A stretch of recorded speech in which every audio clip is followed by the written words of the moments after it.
IPL 2025 mega వేలం November 2వ వారంలో ఉంటుందనే వార్తలు వస్తున్నాయి. మరి కొద్ది రోజుల్లోనే రిటెన్షన్ రైట్ టు మ్యాచ్ నిబంధనలకు సంబంధించి బీసీసీఐ తుది నిర్ణయం ప్రకటించనుంది.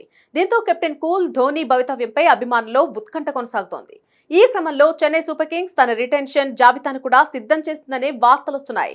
ఇందులో ధోనీతో పాటు కెప్టెన్ రుతురాజ్ గైక్వాడ్, శివం దుబే, మతీషా పతిరాణా, రవీంద్ర జడేజా ఉన్నారు. ఈసారి ధోనీ కంటే రుతురాజ్కే ఎక్కువ విలువ ఉండే అవకాశం ఉన్నట్టుగా తెలుస్తోంది.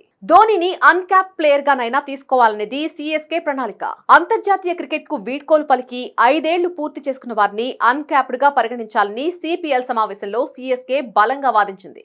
పాత రూల్ ను మళ్లీ బీసీసీఐ ఆమోదించి అమల్లోకి తెస్తే ఆ నిర్ణయం సీఎస్కేతో పాటు ధోనీకి కూడా కలిసొస్తుందని క్రికెట్ వర్గాలు చెబుతున్నమాట.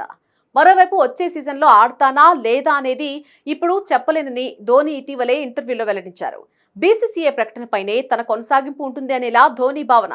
అయినప్పటికీ సీఎస్కే మాత్రం 5గురితో కూడిన రిటెన్షన్ లిస్ట్ ను సిద్ధం చేసుకున్నట్టు పలు రిపోర్ట్లను బట్టి తెలుస్తోంది. ఢిల్లీ క్యాపిటల్స్ కెప్టెన్ గా ఉన్న రిషబ్ పంత్ వచ్చే సీజన్ కు మరొక ఫ్రాంచైజీకి మారిపోతాడని కథనాలు వెలువడ్డాయి.